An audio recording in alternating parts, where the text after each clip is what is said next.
now discuss a very powerful and simple idea which uses only the techniques of plus, minus, multiply, divide. Things which you would have mastered by now. And at the end of it, you'll be amazed by what you can do with just these 4 simple things. If you hate learning by the rote and want to learn deeply and conceptually, then stay with us. This whole series is for you.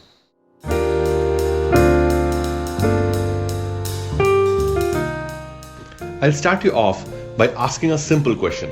How many barbers are there in Bangalore? You will be thinking, what kind of a question is this? But this does make sense, and you'll see that there's a very nice technique to answer a crazy question like this very carefully, very thoughtfully, and very correctly. Okay? So to find this answer, we'll use what I call guesstimation. It's a combination of guessing and estimation. So what is guessing? And we all know what guessing is, right? And it's a bit random.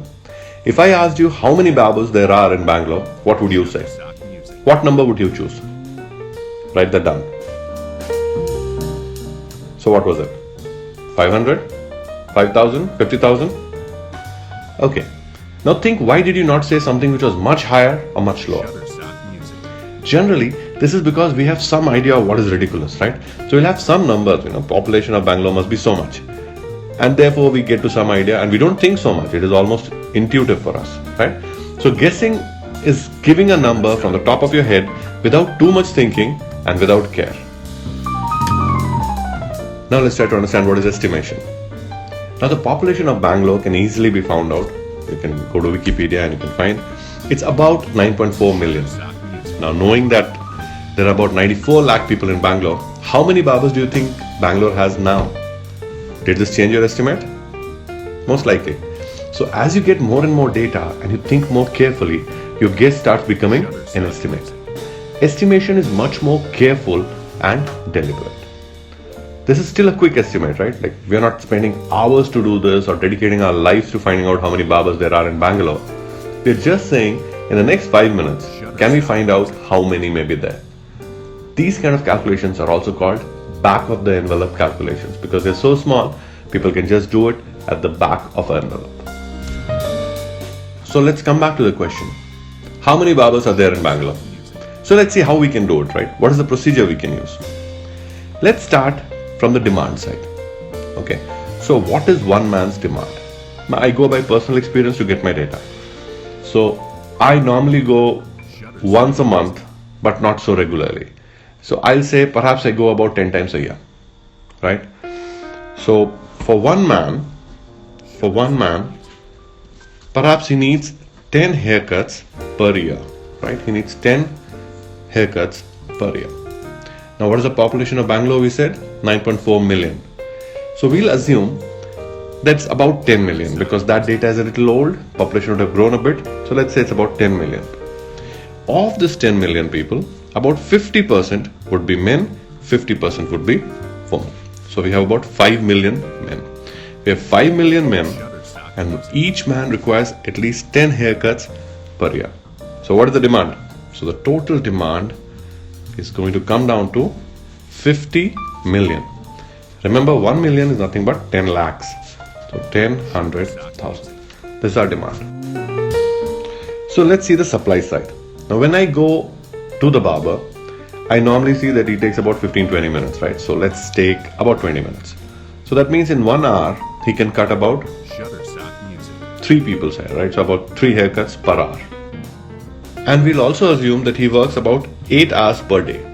Although they work a little longer, but many a times there is no demand, so he's sitting without doing anything. So we are only taking those hours where he's really busy. So we'll also assume that he works only 5 days a week. Then let's assume that he takes at least one annual vacation of about 2 weeks.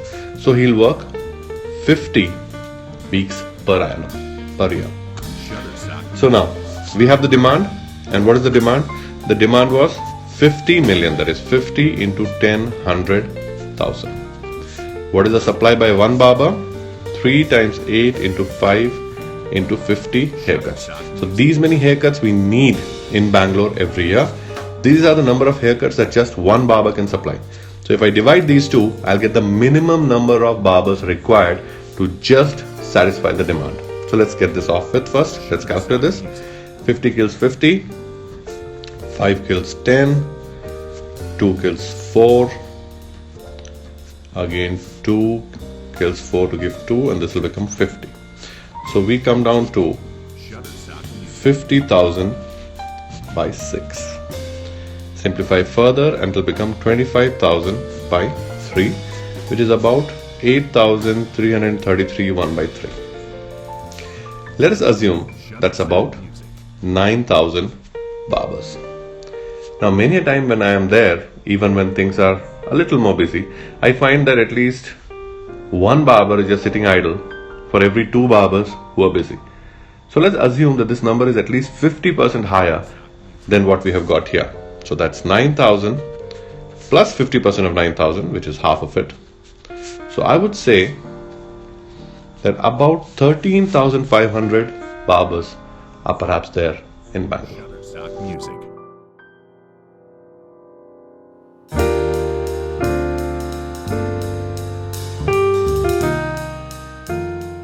So there you have it. Using easily available data, you have in a few minutes a good estimate of how many barbers there are in Bangalore.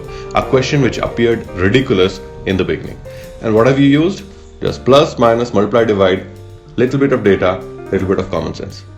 This kind of thinking was made popular by a very famous scientist called Enrico Fermi. You can Google him up, a very interesting person with a very interesting story, right? He loved to ask his students about these kind of questions, these general kind of questions. And he was also instrumental in building the first atomic bomb, okay? And he helped put an end to the Second World War. These problems are also called Fermi problems in his honor. You can Google that and you'll get a whole host of Fermi problems. They're very interesting and you'll be able to understand a good many of them, even with what you know at this point. Every time you're studying, you'll learn a little bit, a new formula, a new concept. All these concepts and formulas add to your arsenal. And with all those concepts and this basic idea, you can go ahead and increase your ability to guess, to estimate, to make sense of the world around you. So welcome to this course, and I hope you'll use this idea as we go forward and enjoy your work. Thank you.